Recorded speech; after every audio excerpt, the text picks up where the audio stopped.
नमस्कार। खबरां दी इस बुलेटिन च तुहाडा स्वागत। मैं हां परमिंदर कौर। पहला पेश ने ਝੋਂਦੀਆਂ खबरां। श्री गुरु तेग बहादुर जी के 400 साला प्रकाश पुरब नूं समर्पित पंजाब विधान सभा के विशेष इजलास दौरान गुरु जी के जीवन फलसफे ते सिक्ख्यावां बारे चर्चा।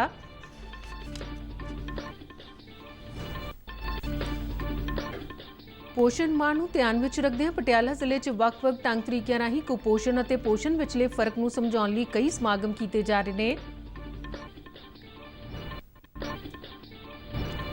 केंद्रीय खेती मंत्री नरेंद्र सिंह तोमर ने कहा कि सरकार खेती खेतर दीआं चुनौतियां नाल सिज्जण लई गंभीर।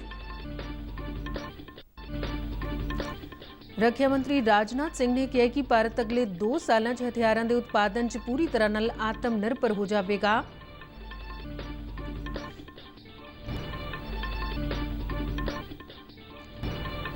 विदेश मंत्री एस जयशंकर ने स्लोवेनिया के राष्ट्रपति और विदेश मंत्री नाल मुलाकात की। टोक्यो पैराओलंपिक्स विच भारतीय खिडारी प्रवीण कुमार ने मर्दां दे हाई जंप T64 इवेंट विच चांदी दा तमगा जित्तिया। प्रधानमंत्री नरेंद्र मोदी ने प्रवीण कुमार नूं तमगा जितण ते बधाई दित्ती। ते हुण खबरां विस्तार नाल। श्री गुरु तेग बहादुर जी के 400 साला प्रकाश पुरब नूं समर्पित पंजाब विधान सभा का एक दिना विशेष इजलास अज सद्दिया गया। इजलास दौरान श्री गुरु तेग बहादुर जी के जीवन फलसफे ते सिक्ख्यावां बारे चर्चा करन तो इलावा विछड़ियां शख्सियतां नूं श्रद्धांजलियां भेंट कीतियां जाणगियां। इस दौरान कांग्रेस ते आम आदमी पार्टी ने इजलास विच आपो अपने विधानकारां दी हाज़री यकीनी बनाउण लई उन्हां नूं व्हिप जारी कीता है। अज हो रहे इजलास दौरान भारत के साबका चीफ जस्टिस जगदीश सिंह खेर, पंजाब के राजपाल बनवारी लाल पुरोहित, पंजाब विधान सभा के स्पीकर राणा KP सिंह और मुख्य मंत्री कैप्टन अमरिंदर सिंह आपो अपने विचार रखणगे। मावां ते बच्चिआं विचों कुपोषण, अनीमिया ते सेहत नाल संबंधित होर समस्यावां नूं जड़ों खत्म करन दे मकसद नाल सितंबर महीने नूं पोषण माह वजों मनाया जा रहा है। इस महीने दौरान पटियाला जिले अंदर आउंदे सारे ब्लाकां च ਵੱਖ-ਵੱਖ ढंग तरीकिਆਂ राहीं लोकां नूं जागरूक कीता जावेगा। पटियाला दे सरकारी एलीमेंटरी स्कूल सनौरी गेट विखे पोषण माह की शुरुआत की गई, जिस तहत बच्चिआं दे पेंटिंग मुकाबले करवाए गए। पहलियां 3 थावां हासिल करन वाले विद्यार्थियों नूं इनाम तकसीम किए गए। इस मौके पटियाला दीआं आंगनवाड़ी वर्करां ने पोषण माह ते स्लोगन भी लिखे, जिसका पूरे महीने वड्डे पद्धर ते प्रचार किया जाएगा।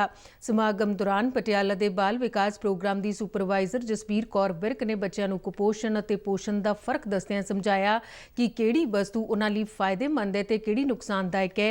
बच्चों को खाना खाण तो पहलां ते बाद विच हत्थ किवें धोने चाहीदे ने दी जानकारी भी दित्ती गई और बच्चों को प्रैक्टिस के तौर पर करवा के भी दिखाया गया।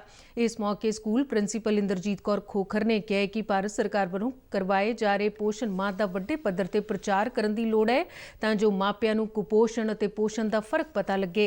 बच्चों नूं बाजार दीआं चीज़ां दी थां घर विच बणीआं वधिया, ताज़ियां ते फायदेमंद वस्तुआं खाण पीण नूं मिल सकन। पटियाला दे बाल विकास प्रोग्राम अफसर रेखा राणी ने दस्सिआ कि इस पूरे महीने दौरान औरतां नूं नवें जम्मे बच्चों की संभाल, पौष्टिक आहार, अनीमिया तो बचाव, डायरिया तो बचाव, हत्थ धोण का सही तरीका ते साफ सुथरे आले दुआले बारे जागरूक किया जाएगा।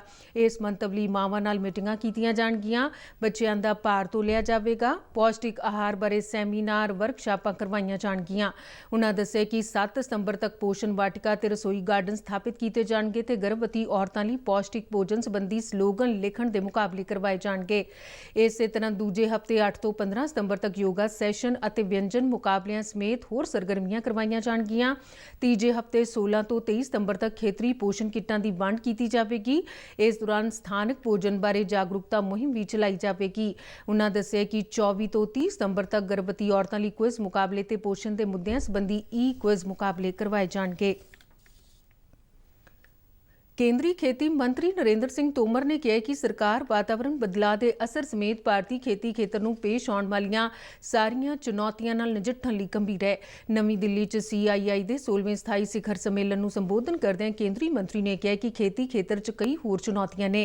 इन्हां चुनौतियां नाल नजिठण लई भारत सरकार गंभीरता नाल अपनी भूमिका ते जिम्मेवारी निभा रही है। पौण पानी च अचानक हो रही तब्दीली नाल मौसम विच भी विगाड़ देखण नूं मिल रहा है, जिस दे चलदिआं किते सोका पै रिहा ते किते हड़ आ रहे ने। खेती मंत्री ने कहा कि साडे विग्यानियों वालों ढुकवें बीज पैदा करने लई सख्त मेहनत की जा रही है तां जो किसानां नूं अपणीआं फसलां दा चंगा झाड़ मिल सके। तोमर ने कहा कि कोविड संकट दौरान भी किसानां ने बंपर फसल पैदा करने लई सख्त मेहनत की अते खेती खेतर ने मुल्क दी GDP च अहम योगदान पाया है। रक्षा मंत्री राजनाथ सिंह ने कहा कि भारत अगले 2 सालों हथियारों के उत्पादन च पूरी तरह नाल आत्मनिर्भर हो जाएगा। देश ने पिछले 2 सालों दौरान 17,000 करोड़ रुपए के रक्षा उत्पादों की बरामद की है। उन्होंने यह गल गुजरात के नर्मदा जिले के केवड़िया विखे भारतीय जनता पार्टी की सूबा कार्यकारिणी के उद्घाटनी सैशन दौरान कही। रक्षा मंत्री ने कहा कि प्रधानमंत्री नरेंद्र मोदी की योग अगवाई के चलदे देश अतवाद मुक्त हो गया है। उन्होंने कहा कि भाजपा लोगों का विश्वास जितने लिए जमीनी पद्धर पर काम कर रही है। भाजपा की 3 दिना कार्यकारी मीटिंग दौरान गुजरात की विधान सभा चोणां समेत अगले साल वक्-वक् सूबियां च होण वालीआं चोणां बारे मिशन 2022 की रूपरेखा ते विचार वटांदरा किया जाएगा। विदेश मंत्री doctor S Jaishankar Slovenia, Croatia ते डेनमार्क की अपनी यात्रा के पहले गेड़ तहत जुबलियाना पहुंच गए हैं। उन्होंने इत्थे स्लोवेनिया के विदेश मंत्री डॉक्टर आजे लोगर नाल दुवल्ले मुद्दों पर गलबात की। दोवें आगू सियासी और आर्थिक संबंधों को होर मजबूत बनाने लई सहमत हुए। इस दौरान उन्होंने अफगानिस्तान और हिंद प्रशांत खेतर बारे भी अपने विचार साझे किए। मगरों डॉक्टर जयशंकर ने स्लोवेनिया के राष्ट्रपति बारोट पाहोर नाल भी मुलाकात की। इस मुलाकात दौरान भारत और यूरोपीय यूनियन नूं दरपेश चुनौतियों बारे चर्चा की गई। स्लोवेनिया ने विदेश मंत्री डॉक्टर एस जयशंकर नूं यूरोपीय यूनियन के मैंबर देशों के विदेश मंत्रियों की गैर रस्मी मीटिंग च हिस्सा लैण लई सद्दा दिता। वो स्लोवेनिया च ब्लेड रणनीतिक फोरम और हिंद प्रशांत खेतर विच नियम आधारित व्यवस्था विषय ते होने वाली पैनल चर्चा च हिस्सा लैणगे। अज दूजे गेड़ तहत क्रोएशिया की यात्रा दौरान डॉक्टर जयशंकर उत्थों के विदेश मंत्री गॉर्डन ग्रायलिक रेडमैन नाल दुवल्ली गलबात करनगे।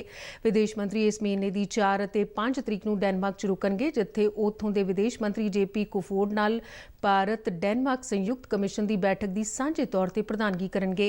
मीटिंग च दोहां देशों दरमियान दुवल्ले सहयोग बारे व्यापक समीक्षा की जाएगी। भारतीय खिडारी प्रवीण कुमार ने मर्दां दे हाई जंप की 64 इवेंट में चांदी का तमगा जितया। इस तमगे के नाल ही भारत के पैरा ओलंपिक च 11 मैडल हो गए हैं। हुण तक दीआं पैरा ओलंपिक खेडां च भारत वालों जिते गए सब तो वध मैडल ने। प्रधानमंत्री नरेंद्र मोदी ने प्रवीण कुमार नूं पैरा ओलंपिक च चांदी का तमगा जितण ते वधाई दी है। ट्वीट सुनेहे च प्रधानमंत्री ने कहा कि यह मैडल प्रवीण कुमार की मेहनत और बेमिसाल समर्पण का नतीजा है। उस नूं वधाइयां ते उसके भविख के यत्नां लई शुभकामनावां। टोक्यो पैराओलंपिक्स का अज 10वां दिन है। बैडमिंटन खिडारी मनोज सरकार मर्दां दे सिंगल्स के SL3 मुकाबले के सैमीफाइनल च पुज गया। कैनो स्प्रिंट इवेंट के सैमीफाइनल च दाखला हासिल करने वाली प्राची यादव फाइनल च थां हासिल नहीं कर सकी। वो औरतों के सिंगल्स के 200 मीटर VL2 इवेंट के फाइनल च 8वें स्थान पर रही। तीरंदाजी च मर्दां के व्यक्तिगत रिकर्व ओपन मुकाबले विच हरविंदर सिंह आखिरी 8 विच थां बनाउण च सफल रहे। बैडमिंटन खिडारी सुहास यतिराज ने मर्दां के सिंगल्स SL4 इवेंट च अपना दूजा मुकाबला जित लिया। इस मैच में उसने इंडोनेशिया के खिडारी नूं 2-0 नाल हराया। इस वर्ग च तरुण टिल्लन भी अपना बैडमिंटन मैच जितण च कामयाब रहा। बैडमिंटन औरतों के डबल्स में भारत की पलक कोहली और पारुल परमार की जोड़ी फ्रांस की फास्टिन नॉयल और लैनिंग मोरिन हथों 21-12, 22-20 नाल हार गई है। भारतीय खिडारी एथलैटिक्स, बैडमिंटन, निशानेबाजी, तैराकी, कैनो स्प्रिंट और तीरंदाजी में अज अपनी चुनौती पेश कर रहे हैं। सोने के 2, चांदी के 6 ते कांसे के 3 तमगियां समेत कुल 11 मैडल जित के भारतीय टीम मैडल सूची में 36वें स्थान पर चल रही है। तेज गेंदबाज शार्दुल ठाकुर वालों खेडी गई 57 दौड़ां की तेज दरार पारी के चलदे भारत ने इंग्लैंड विरुद्ध चौथे क्रिकेट टेस्ट मैच के पहले दिन खराब शुरुआत तो उभरते हुए पहली पारी च 191 दौड़ां का सम्मानजनक स्कोर बना लिया। भारत ने इस तो बाद शानदार जवाबी हमला करते हुए इंग्लैंड के दोवें ओपनरां और उसके फॉर्म चल रहे कप्तान जो रूट की विकेट लैके मैच में संतुलन लियाउण का यतन किया। इंग्लैंड अज अपने पहले दिन के स्कोर 3 विकेटां के नुकसान से बनाईआं 53 दौड़ां तो अगे खेडना शुरू करेगा। टॉस जित के पहला बल्लेबाजी करन उतरी भारत की टीम की शुरुआत खराब रही तो 40 दौड़ां तो थले उसके 3 खिडारी आउट हो गए सन। कप्तान विराट कोहली ने 50 और शार्दुल ठाकुर ने 57 दौड़ां का योगदान दिता। अपने कैरियर की 490वीं पारी खेडदे भारतीय कप्तान विराट कोहली ने सब तो तेजी नाल 23,000 कौमांतरी दौड़ां बनाउण का अहम मुकाम हासिल किया है। कौमांतरी क्रिकेट में सब तो वध 34,357 दौड़ां बनाउण का रिकॉर्ड सचिन तेंदुलकर के नां ते है। तो इस दे नाल ही खबरां दा बुलेटिन खत्म होंदा है। नमस्कार।